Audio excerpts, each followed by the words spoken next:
வைக்க போகிறது. ஹல்லேலூயா.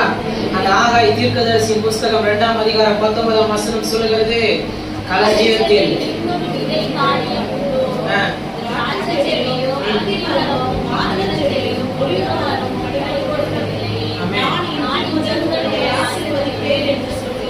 இன்னைக்கு நான் மாலை வேளையில கர்த்தருடைய ஆவியானவர் சொல்லுகிறார், நான் இன்று முதல் உங்களை ஆசீர்வதிப்பேன். ஹல்லேலூயா, ஹல்லேலூயா. கைகள் தட்டி ஆண்டவருக்கு நன்றி. இது ஒரு மனுஷனுடைய வார்த்தை அல்ல. ஏன்னா நம்ம எல்லாரும் கொஞ்சம் அந்த நம்மளுடைய வயதுல மூத்தவங்க கிட்ட போய் கேட்போம், என்னை ஆசீர்வதிங்க, எனக்கு ஒரு வாழ்த்துதல் சொல்லுங்க. ஏன்னா இப்ப நானும் உங்களை அப்படிதான் அழைச்சேன், வந்து ஒரு ஜெபம் பண்ணி என்னை வாழ்த்திட்டு போங்க, என்னை ஆசீர்வதிச்சுட்டு போங்க. இது ஒரு மனுஷனுடைய வார்த்தைகள். ஒருவேளை ஒரு மனுஷனுடைய வாழ்த்துதல் நடக்கலாம், நடக்காமல் போகலாம். ஆசீர்வாதமும் நடக்கலாம், நடக்காமல் போகலாம். நான் தேவ மனுஷனுடைய சொல்ல, ஏன்னா தேவ மனுஷனுடைய வாயிலிருந்து வருகிற ஒவ்வொரு வார்த்தையும் சம்பவிக்கும். ஏன்னா அதை பேசுகிறவர் கர்த்தருடைய ஆவியானவர். இன்றைக்கும் இந்த வார்த்தைகள் உங்கள் மத்தியில வை என்று சொன்ன கர்த்தருடைய ஆவியானவர் சொல்லுகிறார், இந்த நாளுக்கு பின்பாக என் கர்த்தர் உங்களை ஆசீர்வதிப்பார். ஹல்லேலூயா. இன்று முதல் கர்த்தர் உங்களை ஆசீர்வதிப்பார்.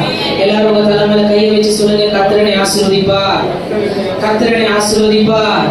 என் சாபங்களை மாற்றுவார், என் பலவீனங்களை மாற்றுவார், என் குறைவுகளை மாற்றுவார், ஏளனங்களை மாற்றுவார், வீணான காரியங்களை மாற்றுவார்.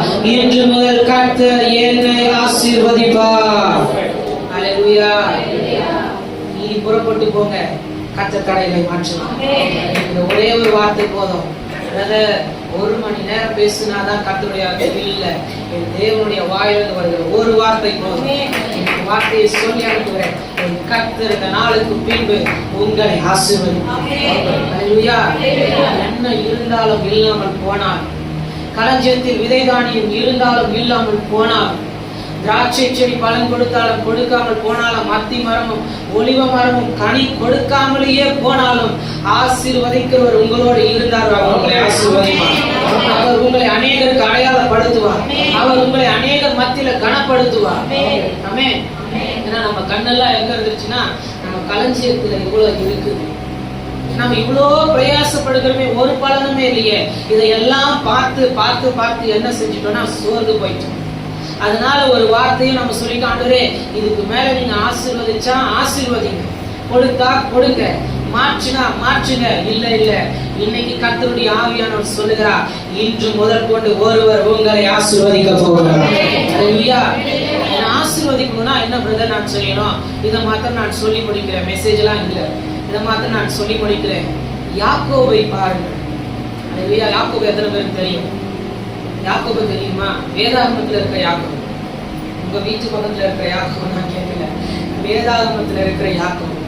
அந்த மனுஷன் பலவிதமான உபத்திரவத்தை எல்லாம் அனுபவிக்கிறார். அதெல்லாம் நான் விளக்க நேரம் இல்லை, நான் வேகமா நான் முடிக்கணும்.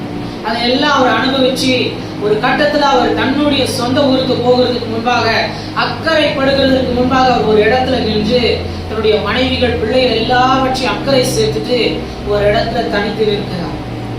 அவர் அங்க தனித்து நிற்கும் பொழுது அங்கே ஒருவர் இறங்கி பேச அவரோடு வருகிறார். அவர் அவருடைய முகத்தை பார்த்தது ஒரே ஒரு கேள்வி, நீ யார்? இல்லையா? ஹல்லேலூயா. எல்லாரும் இருக்கீங்களா? தூங்கிட்டீங்களா? ஹல்லேலூயா. அங்க யாக்கோபு மேல ஏறி நின்று அவர் இடத்துல கேட்கிற ஒரே ஒரு வார்த்தை, ஆண்டவரே நீர் என்னை ஆசீர்வதித்தாலுடைய உங்களை போகவே. ஆமென். ஏன் அந்த மனுஷன் அதை கேட்கிறாருன்னா, எல்லாமே இருக்கு, இரட்டிப்பான பரிவாரத்தோடு தான் கடந்து போகிறோம், பாடெல்லாம் வேற இருக்கு. ஆனா அவர் கேட்கிற ஒரே ஒரு வார்த்தை, நீர் என்னை ஆசீர்வதித்தாலும். ஹல்லேலூயா. ஏன்னா நம்ம எல்லாருக்கும் இருக்கிற ஆசை எல்லாம் இதுக்குள்ளாகவே இருக்கிற ஆசீர்வாதம். என் பிள்ளைக்கு இதெல்லாம் செய்யணும், நான் இதெல்லாம் செய்யணும், இதெல்லாம் செஞ்சு முடிச்சுட்டு நான் மறைச்சு போகணும், இதுதான் எனக்கு ஆசீர்வாதம். இல்லை இல்லை இல்லை, ஆண்டவருடைய ஆசீர்வாதம் என்று அநேகம் உண்டு. இன்னைக்கு நீங்களும் நான் அதுதான் கேட்க போகிறோம், ஆண்டவரே நீர் என்னை ஆசீர்வதித்தாலுடைய உண்மை போக விடு. ஹல்லேலூயா. இன்னைக்கு ஆண்டவர் யாக்கோபை பார்த்து கேட்ட ஒரே ஒரு கேள்வி மாத்திரம் உங்களை பார்த்து கேட்க போகிறேன், நீங்கள் யார்? ஹல்லேலூயா.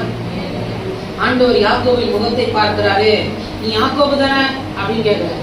ஆண்டவர் என்ன பார்த்தா கேட்பாரு, நீ சஞ்சய் தானே? கேட்கல, நீ யாரு? நீ யாரு? இன்னைக்கு இந்த கேள்வி உங்களை அப்படியே கொஞ்சம் உங்கள் உள்ளத்துல கேட்க ஆரம்பிச்சோம், நீ யாரு?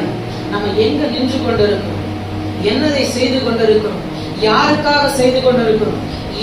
எதை சேர்த்து வைக்க நாம் பிரயாசப்பட்டு கொண்டு இருக்கிறோம், எதையெல்லாம் சாதிச்சிடலாம் நாம் சாகிறதுக்குள்ளே திட்டம் போட்டு கொண்டு இருக்கிறோம். இன்னைக்கு காலை இந்த மாலை வேளையில கர்த்தருடைய ஆவியானவர் கேட்கிறார், நீங்கள் யார்? நீங்கள் யார்? இப்ப அவர் அழகா ஒரே வார்த்தை சொல்லிட்டார், நான் யாக்கோபு. நான் யாக்கோபு. ஒருவேளை யாக்கோபுக்கு நிறைய அர்த்தம் இருக்கிறது. அதுல ஒரு அர்த்தம் என்னன்னா ஏமாற்றுக்காரன். ஒப்புக்கொள்ளுகிறான், நான் ஏமாற்றுக்காரன் தான் ஆண்டவரே. சில நேரம் நமக்கு இதெல்லாம் அந்த மனசே வராது, ஆண்டவரத்துல ஒப்புக்கொள்ளணும், நான் பாவிதான், நான் இப்படிதான் செய்யறானுவே. ஏன்னா சில நேரம் நமக்கு ஏன் ஆசீர்வாதம் தடைப்படுதுன்னு நமக்கு நல்லாவே தெரியும்.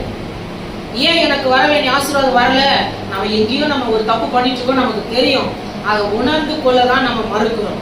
ஆனாலும் ஆண்டவர் கேட்கிறார், நீ யாரு? இன்னைக்கு ஆண்டவர் உங்களையும் பார்த்து கேட்கிறார், நீங்கள் யார்? எதை செய்து கொண்டிருக்கிறீர்கள்? என்ன செய்து கொண்டிருக்கிறீர்கள்? எங்க நின்று கொண்டு அழுது கொண்டு இருக்கிறீர்கள்? யார் பாதத்தில் அமர்ந்து கொண்டு கேட்டுக் கொண்டு இருக்கிறீர்கள்? மனுஷனுடைய பாதத்திலா இல்ல ஆண்டவருடைய பாதத்திலா? யாருடைய பாதத்தில் இருக்கிறோம், அது ரொம்ப முக்கியம். ஆனா யாக்கோபுக்கு இன்னொரு அழகான அர்த்தம் உண்டு, பற்றி கொள்ளுகிற மனதை உடையவன். இன்னைக்கு உங்களை பார்த்து கேட்கிறேன், நீங்கள் யாருன்னு கேட்டா இனி நீங்கள் சொல்ல போறீங்க, ஆண்டவரே நான் உண்மையே உறுதியாய் பற்றி கொண்ட மனுஷன். இப்போ நான் இப்படி சொன்ன ஆண்டவர் சொல்லுவாரு, இனி நீ யாக்கோபு அல்ல, நீ இஸ்ரவேல். நீங்க கேட்கிறேன், நீங்கள் யார்? இஸ்ரவேல். கொஞ்சம் வேற மாதிரி சொல்லுவீங்கன்னு பார்த்தேன். நான் உண்மையே பற்றி இருக்கிற மனுஷன். சொல்லுங்க, நான் உண்மையே பற்றி இருக்கிற மனுஷன். ஆண்டவர் அதை தான் பார்க்கிறார். பிறக்கும் போது அண்ணா காலை பற்றி இருந்தாரு, வளர்ந்ததுக்கு அப்புறம் அம்மா காலை பற்றி இருந்தார், வளர்ந்து முடிஞ்சு கல்யாணம் ஆனதுக்கு அப்புறம் மாமனார் காலை பற்றி இருந்தார். இது எல்லாத்தையும் மாத்தாரு. இனி எவன் காலையும் நீ பிடிக்காத, என் காலை மட்டும் பற்றி பிடிச்சது கர்த்தர் ஆசீர்வதிப்பார். இன்னைக்கு கர்த்தர் அவரை பற்றி கொண்டால் இன்னைக்கு சொல்லுவேன், கர்த்தர் உங்களை இந்த நாள் முதற்கொண்டு ஆசீர்வதிப்பார். என் கர்த்தர் உங்களை ஆசீர்வதிப்பார். என் கர்த்தர் உங்களை ஆசீர்வதிப்பார். எழுந்து நின்று நான் ஜெபித்து முடிக்க போகிறேன். எத்தனை பேர் கேட்க போகிறீங்க, ஆண்டவரே இது நான் வரைக்கும் ஆசீர்வதிங்க என்று கேட்டேன், ஆனா இன்னைக்கு வழியோடு கூட சொல்லி கொடுத்திருக்கிறேன், நான் இனி உண்மையே உறுதியாய் பற்றி இருக்க போகிறேன். இனி நான் உண்மையை உறுதியாய் பற்றி இருக்க போகிறேன். எல்லாரும் கண்களை மூடி வாயை திறந்து இன்னைக்கு என்னையும் ஆசீர்வதித்தருளும், என்னை ஆசீர்வதித்தருளும்.